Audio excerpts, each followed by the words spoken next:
Bonsoir, mes chers petits humains.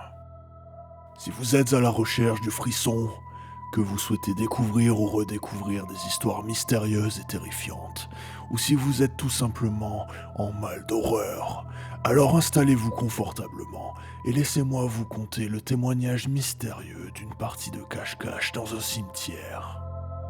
Alex sortait avec Jessie depuis quelques semaines maintenant. Ils s'étaient connus au lycée, juste avant la fin de l'année scolaire. Jessie vivait alors dans un village isolé, situé à 1h30 de route. Alex y allait donc régulièrement passer des week-ends. La mère de Jessie n'avait pas de travail et passait tout son temps sur le seul ordinateur de la maison pour jouer ou regarder des films.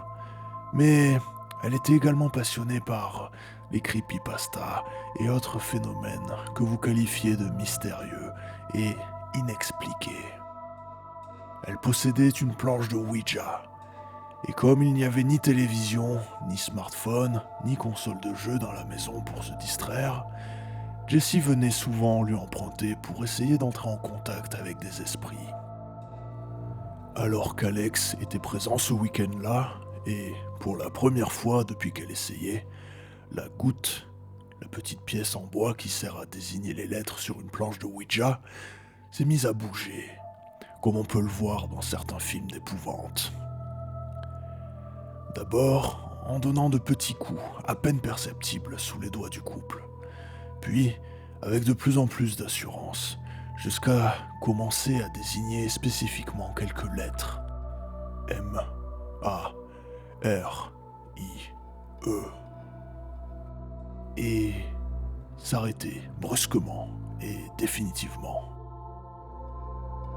Ce fut très étonné et un peu effrayé que le couple alla discuter de leur expérience avec la mère de Jessie, qui n'en crut d'abord pas un mot.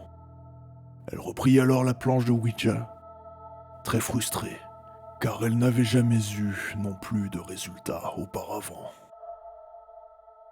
Ce n'est que le lendemain matin que la mère vint tirer Jessica et Alex de leur sommeil, en leur expliquant qu'elle a trouvé quelque chose d'intéressant sur Internet.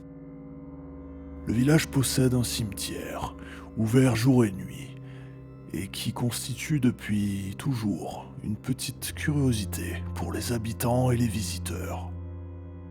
En effet, ce cimetière est connu pour accueillir la tombe d'une femme qui, lorsque les conditions météorologiques sont propices, laisse couler à travers ces quelques fissures des suintements d'un liquide rougeâtre.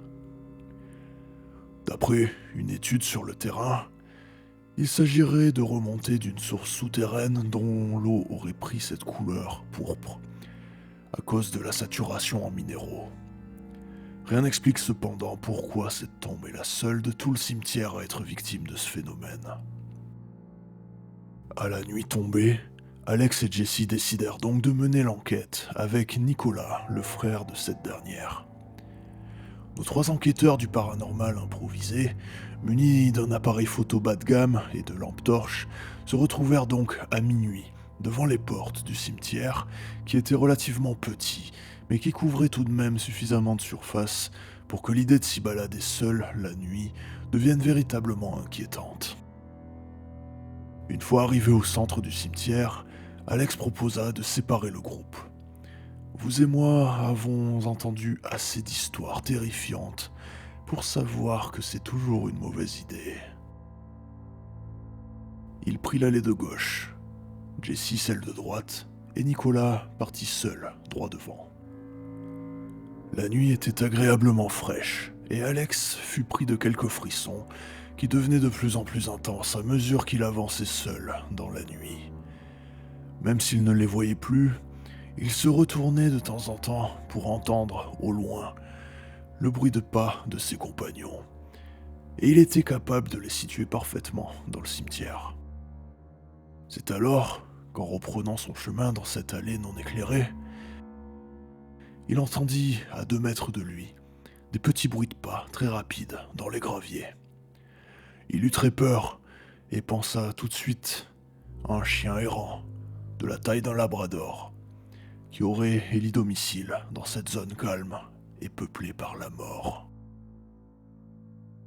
J'ouvre une petite parenthèse dans ce récit afin de faire une petite analyse de la situation. Et on peut remarquer qu'il y a deux choses qui ne vont pas dans le témoignage d'Alex.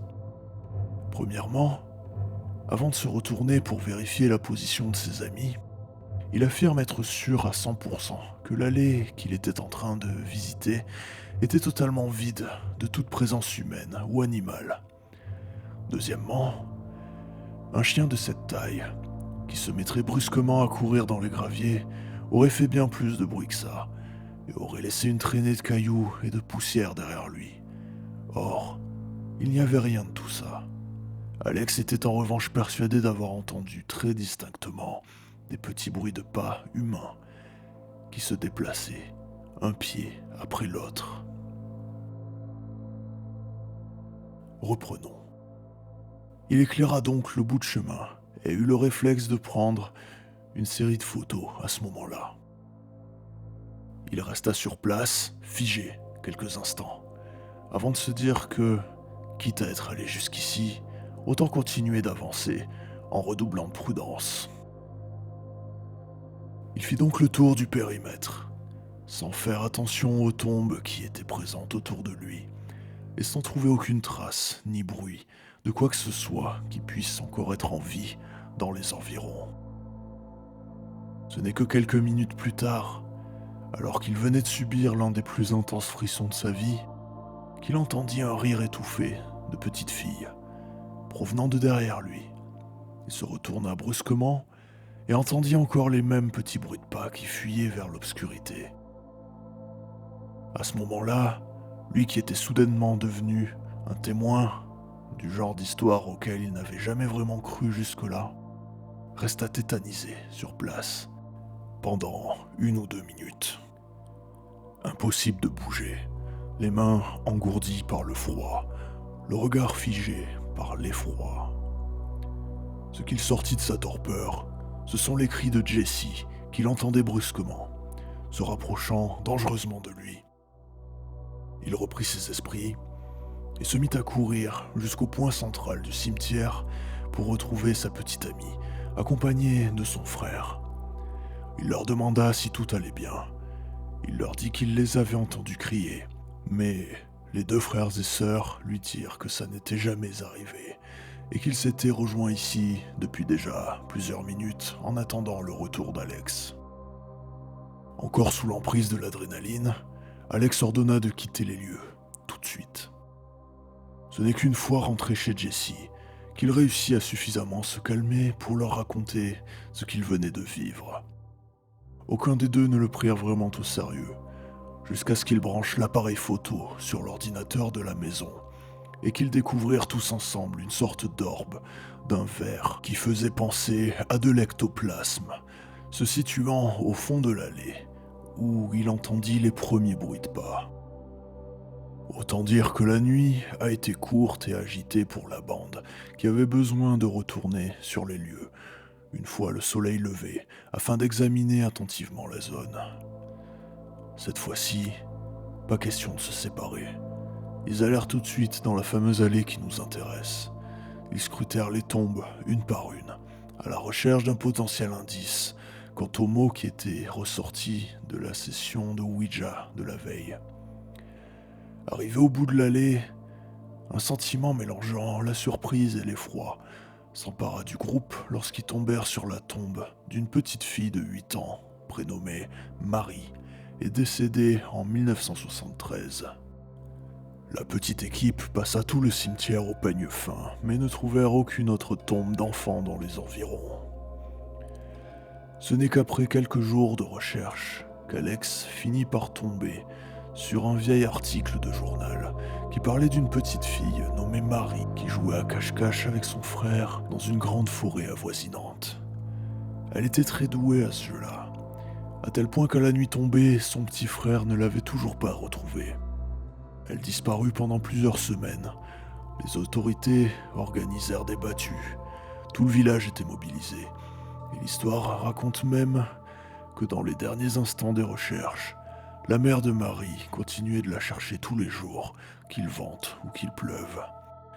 Et un matin d'automne, Lorsque la pluie battait avec une grande violence sur le bitume, un automobiliste aperçut au bord de la route ce qui semblait être le corps sans vie de la petite Marie. L'histoire ne dit malheureusement pas s'il s'agit d'un sordide kidnapping ou d'un simple accident. Marie, trop aventureuse, s'était simplement perdue dans les bois avant de se faire percuter par une voiture qui a pris la fuite. Allez savoir. En tout cas, Alex se rappellera longtemps du rire joueur de la petite Marie. Si cette histoire vous a plu, je vous invite à laisser un pouce vers le haut, à vous abonner et à activer la cloche pour ne surtout pas manquer la prochaine. Vous pouvez également me laisser dans les commentaires une histoire qui vous est arrivée, à vous ou à un proche. Qui sait, peut-être que certaines m'intrigueront suffisamment pour que je leur dédie une prochaine vidéo. En attendant, n'oubliez pas, si vous êtes en mal d'horreur, je reviendrai très bientôt pour vous conter de nouvelles histoires.